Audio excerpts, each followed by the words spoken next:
On the evening of October 21, 1978, a young Australian pilot named Frederick Valentich departed from Moorabbin Airport near Melbourne.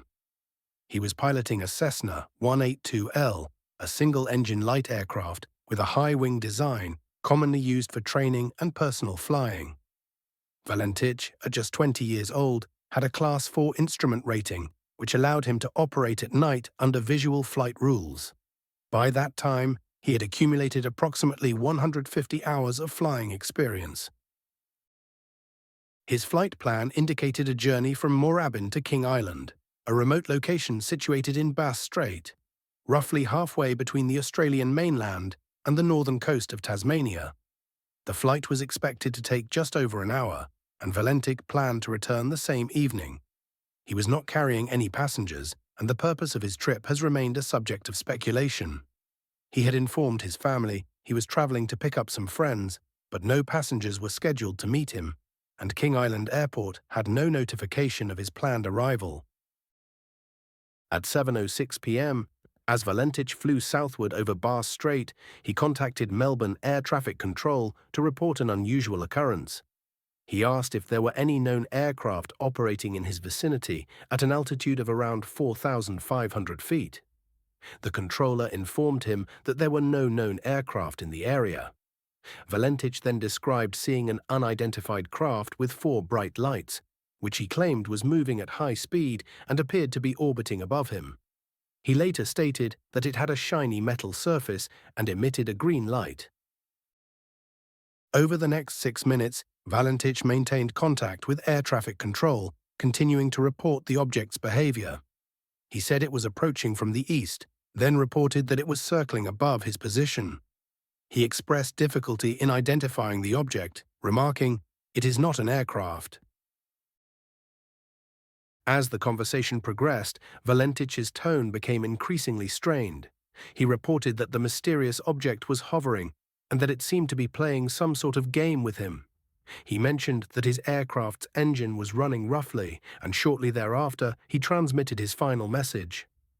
At 7:12 p.m., Valentich stated, "That strange aircraft is hovering on top of me again. It is hovering, and it's not an aircraft," followed by a 17-second-long transmission of a metallic scraping noise. Then the transmission ceased.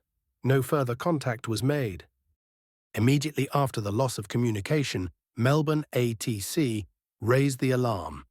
A search and rescue operation was launched, involving both civilian and military aircraft, ships, and ground teams. The search covered an area of over 1,000 square kilometers of ocean and coastline. Despite 4 days of extensive efforts, no trace of the aircraft or Valentich was ever found. There was no floating debris, no oil slick, and no emergency beacon signal. The aircraft and its pilot had vanished without a trace. The Australian Department of Transport opened an official investigation into the incident. The final report, released in 1982, concluded that the reason for the disappearance could not be determined. It acknowledged several possibilities, including engine failure, spatial disorientation, or pilot error, but found no direct evidence supporting any specific cause. One theory suggests that Valentich may have become disoriented while flying over water at night, particularly in conditions with few visual references. This phenomenon, known as spatial disorientation, can cause a pilot to lose awareness of the aircraft's orientation and altitude. In such cases, pilots may believe they are flying level when they are actually descending or banking. However, critics of this theory point out that Valentich's description of the object was unusually detailed and consistent, and he seemed lucid throughout the conversation. Frederick Valentich's personal background added another layer of complexity to the case. He had a strong interest in UFOs and had reportedly studied several accounts of unexplained aerial phenomena in the weeks leading up to his flight. He had also expressed concerns to friends and family about the existence of unidentified flying objects. Some investigators and skeptics have suggested that this preoccupation may have influenced his interpretation of ordinary, aerial, or celestial phenomena. Nevertheless, the content of his radio transmissions and the sudden loss of both contact and physical evidence remain difficult to explain. Eyewitness reports surfaced in the days following the disappearance. Dozens of people across southern Victoria and Tasmania claimed to have seen unusual lights in the sky that evening. Some described fast-moving green lights, others reported a glowing object moving erratically. One man near Cape Otway claimed he saw a green light hovering over the water at the approximate time Valentich made his final transmission. Despite public interest, none of these accounts could be independently verified. No radar data confirmed the presence of any unidentified aircraft. The Australian authorities could not establish any link between the sightings and Valentich's disappearance. As such, these reports remain anecdotal. The audio recording of Valentich's final transmission has been publicly released and analysed by numerous aviation experts and researchers. The metallic scraping noise that ends the transmission has not been definitively explained. Some speculate it could have been caused by a malfunctioning radio, interference, or even atmospheric conditions. Others have suggested it may represent structural failure of the aircraft or contact with another object. However, without physical evidence, these interpretations remain speculative. Alternative theories have emerged over the years. Some believe Valentich may have staged his own disappearance.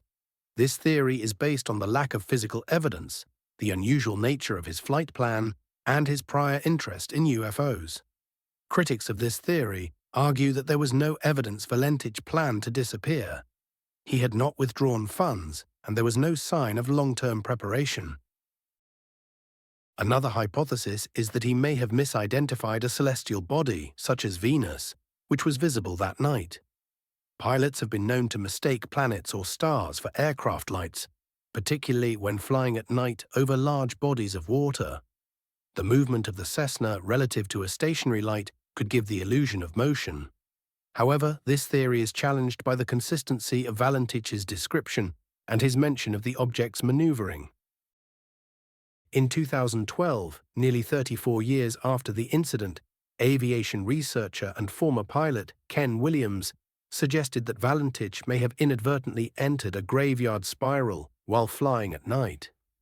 This dangerous maneuver occurs when a pilot loses spatial orientation and begins a descending turn, mistakenly believing the aircraft is flying level.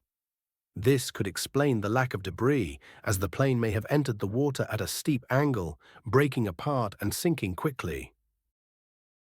Despite the various theories, no conclusive explanation has been reached.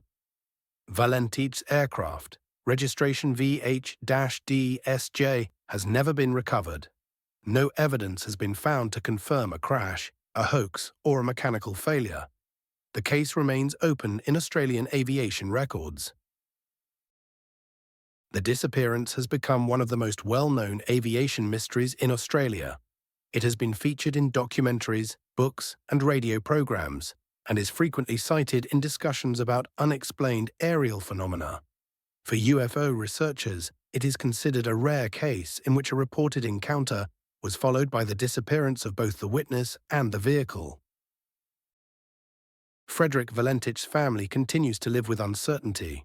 His father, Guido Valentich, maintained that his son was taken by an unidentified flying object.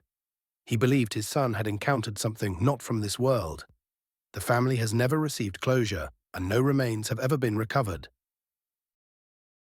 The Valentich case remains a topic of speculation, interest, and debate. It occupies a unique position in both aviation safety history and UFO folklore. Regardless of the explanation, it underscores the risks faced by small aircraft pilots flying at night over open water and the challenges involved in search and rescue operations over vast and remote areas. More than 4 decades later, the fate of Frederick Valentich and his Cessna remains unknown. If you enjoyed this story, please leave your thoughts and theories in the comments below. Don't forget to like, subscribe, and ring the notification bell to explore more real-life mysteries every week. Until next time, stay curious and stay safe.